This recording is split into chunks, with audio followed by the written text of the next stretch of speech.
período da Idade Média, a arte retratava uma visão teocêntrica da realidade, havendo, portanto, um predomínio dos temas religiosos na pintura.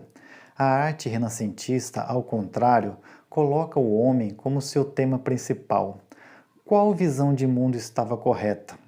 A religião deve ser o propósito da vida humana, regendo todas as suas relações, ou a felicidade humana é o bem maior a ser buscado, estando a religião subordinada a esse propósito?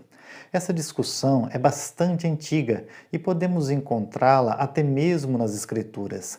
No Evangelho de Mateus, após apresentar Jesus como o Messias esperado, que tem autoridade em tudo o que faz e ensina, o evangelista passa a retratar a forma como a autoridade do Senhor é contestada pelos líderes religiosos. No capítulo 12, os fariseus questionam Jesus pelo fato de seus discípulos colherem espigas em um campo para se alimentarem. Por aquele tempo, Jesus estava caminhando pelos campos de cereal num sábado. Seus discípulos, sentindo fome, começaram a colher espigas e comê-las. Alguns fariseus os viram e protestaram: "Veja, seus discípulos desobedecem à lei, colhendo cereal no sábado." A acusação verbaliza uma longa tradição de interpretação do quinto mandamento. Lembre-se de guardar o sábado, fazendo dele um dia santo. Você tem 6 dias na semana para fazer os trabalhos habituais, mas o 7º dia é o sábado do Senhor seu Deus. Nesse dia, ninguém em sua casa fará trabalho algum, nem você, nem seus filhos e filhas, nem seus servos e servas, nem seus animais, nem os estrangeiros que vivem entre vocês. Essa norma regulamentava a semana de trabalho de ex-escravos e promovia um dia de descanso para toda a família, os servos, os animais e até para os estrangeiros. Ela tinha um impacto social muito positivo. Todavia, quase 1500 anos haviam se passado desde que esse texto fora escrito. Nesse intervalo, Israel passou de uma confederação de tribos para uma monarquia hereditária, sofreu uma cisão que formou um reino no norte e outro no sul, teve parte de sua população levada para o exílio na Síria e outra parte para o exílio na Babilônia. Uma parcela do povo voltou do exílio e reconstruiu a nação. Os judeus foram dominados pelos gregos e naqueles dias estavam sob domínio dos romanos. Em todo esse processo, a religião sempre foi um elemento de identidade nacional. Mesmo longe de sua terra natal, os judeus mantiveram a sua cultura, especialmente a sua religião. Tanto na Palestina como fora dela, a construção de sinagogas onde todo sábado ocorria adoração e estudo das Escrituras fora fundamental. O questionamento dos fariseus, portanto, baseava-se em centenas de anos de discussão sobre um importante elemento da religião e da cultura judaica, a observância do sábado. Havia desde grupos que interpretavam o mandamento de uma maneira mais moderada, até grupos radicais que não permitiam nem ir ao banheiro no sábado, literalmente. Por essa razão, Jesus trata a questão em primeiro lugar, apelando para as Escrituras. Vocês não leram nas Escrituras o que fez Davi quando ele e seus companheiros tiveram fome? Ele entrou na casa de Deus e com seus companheiros comeram os pães sagrados que só os sacerdotes tinham permissão de comer. Jesus estava se referindo ao primeiro livro de Samuel, no capítulo 21. Com essa citação, o Senhor demonstra que a vida humana é mais importante que os objetos de culto. Além disso, o Senhor trouxe um dado da realidade. Os sacerdotes trabalhavam no sábado. Era um serviço religioso, mas ainda assim um trabalho. E vocês não leram na lei de Moisés que os sacerdotes de serviço no templo podem trabalhar no sábado? Em seguida, o Senhor fez uma declaração bastante ousada. Eu lhes digo, há alguém aqui maior que o templo. O templo era o centro de poder religioso e de influência política também. Ao se declarar maior que o templo, o Senhor está reivindicando para si a autoridade divina. Em acréscimo a esses argumentos, Cristo cita o profeta Oséias. Vocês não teriam condenado meus discípulos inocentes se soubessem o significado das Escrituras. Quero que demonstrem misericórdia e não que ofereçam sacrifícios, pois o Filho do Homem é Senhor até mesmo do sábado. A controvérsia não terminou após Jesus defender os seus discípulos.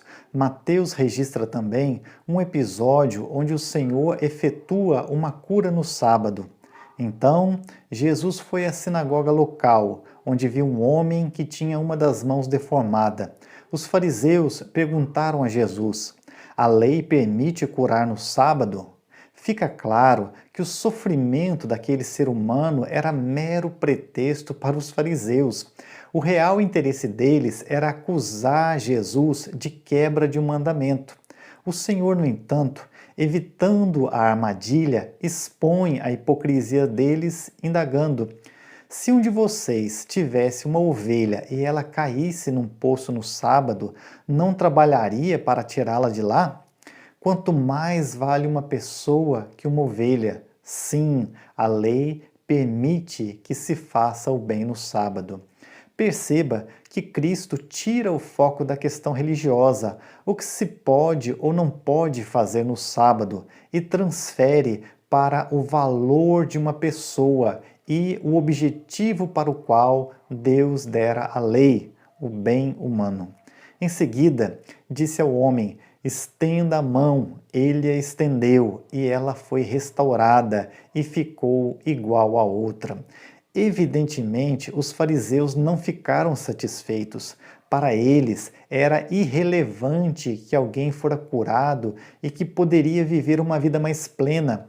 Embora fossem ardorosos defensores da religião, o seu coração estava cheio de ódio e morte. Segundo o evangelista, então os fariseus convocaram uma reunião para tramar um modo de matá-lo. Muito sangue já foi derramado em nome da religião, de Cristo, da Igreja e da assim chamada verdadeira fé. Nos séculos XI, XII e XIII, cristãos e muçulmanos se matavam pelo controle de Jerusalém, considerada sagrada pelos dois grupos. Na Europa dos séculos XVI e XVII, cristãos matavam cristãos que mutuamente se acusavam de heresia. Ainda hoje, as pessoas cultivam ódios por questões políticas e religiosas. A palavra política vem dos gregos e estava relacionada à vida na polis ou nas cidades. Obviamente, os grupos que não sabem conviver e não toleram a existência do outro contrariam a própria origem da palavra. Santo Agostinho usava a palavra religião no sentido de religar, reconectar. Nesse caso, através da religião, o homem buscaria se reconectar com Deus e com o próximo. Infelizmente, religião hoje, em muitos casos, é sinônimo de lavagem cerebral e desconexão com a realidade e com o próximo. Nesse sentido, não iremos nos ater ao dever do cristão de observar o sábado ou o domingo. Conforme o estudo do texto de Mateus deixou claro, a preocupação não era com o dia, afinal, até os sacerdotes trabalhavam no sábado e os acusadores de Jesus também, quando lhes convinha. A questão era se Jesus se subordinava ou não a uma tradição religiosa de centenas de anos. O homem está obrigado a viver segundo as tradições elaboradas pela consciência de outros seres humanos, mesmo quando são contraditórias? Parece abstrato, mas esse problema pode ser exemplificado de uma forma muito real. Na política, em nome de uma ideia, uma tradição, uma ideologia, as pessoas demonstram o mesmo ódio e espírito assassino visto nos fariseus, que planejavam uma forma de matar o Senhor Jesus. Velhos gananciosos promovem guerras no luxo de seus escritórios, enquanto enviam os jovens para morrer por um suposto bem maior, a pátria. Na Bósnia, entre 1992 e 1995, em nome de uma limpeza racial, dezenas de milhares de pessoas foram mortas e milhares de mulheres foram estupradas. No Brasil, durante o período da ditadura, para barrar o mal do comunismo, alguns militares eliminaram alguns guerrilheiros. E os guerrilheiros, em nome da ditadura do proletariado, assassinaram militares. Em todos esses casos, a vida humana teve menos valor do que um conjunto de ideias políticas. Na religião, podemos fazer semelhante comparação. Muita gente defende a sua tradição religiosa com tanta paixão que acaba se tornando uma forma de ódio contra quem a contraria. Outros se tornam escravos de suas crenças e passam a obedecer às leis que determinam tudo, desde a dieta até tratamentos de saúde. Não devemos nos esquecer. Jesus estava mais preocupado em matar a fome dos discípulos do que em discutir se era lícito ou não colher espigas no sábado. Da mesma maneira, Deus deseja a nossa manutenção e a nossa saúde. Qualquer norma religiosa que impeça um trabalho honesto ou nos proíba o acesso a um tratamento médico pode se parecer muito com a religião farisaica, mas pouco tem a ver com os ensinos de Jesus. Cristo ensinou que Davi comeu o pão sagrado, reservado aos sacerdotes. Com isso, podemos aprender que nenhum objeto, ritual ou nenhuma tradição religiosa são mais sagrados do que a vida humana. Uma religião que realmente ensine o Evangelho de Cristo deve promover a vida em todos os seus aspectos, deve fortalecer os laços familiares, promover a saúde física e mental, apoiar o trabalho como vocação e o lazer como recompensa pelo esforço. A falsa religião nos afasta das pessoas que nos amam, promove lavagem cerebral e depressão, além de combater a liberdade de pensar e de decidir, substituindo-os pela lealdade cega e por um sistema de vigilância e controle. Jesus denuncia a hipocrisia religiosa ao lembrar que os sacerdotes trabalhavam no sábado, ou seja, geralmente aqueles que gostam de restringir a liberdade dos outros não restringem os próprios privilégios. Isso fica muito evidente nos dias de hoje, quando nossas autoridades tiram direitos da população e impõem regras que elas mesmas não seguem. O Senhor ainda lembra as palavras da profecia: quero misericórdia e não sacrifícios. Isso contraria a ideia de que a forma de cultuar a Deus é através de cerimônias religiosas cada vez mais elaboradas e dispendiosas. Segundo Jesus, Deus é cultuado quando socorremos as pessoas e providenciamos maneiras de elas se sustentarem, quando as acolhemos e as integramos em nossas comunidades e quando substituímos os conflitos pelo perdão.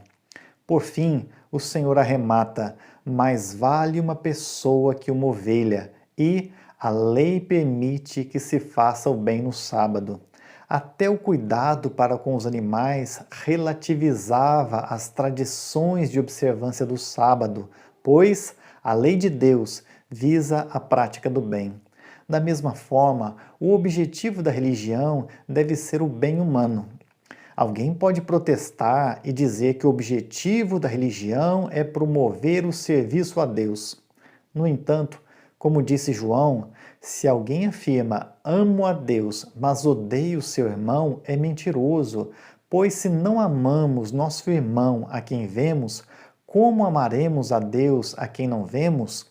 Ele nos deu este mandamento: quem ama Deus, ame também seus irmãos. A conclusão a que chegamos é que a religião deve ter como objetivo conectar o homem com Deus e com o próximo.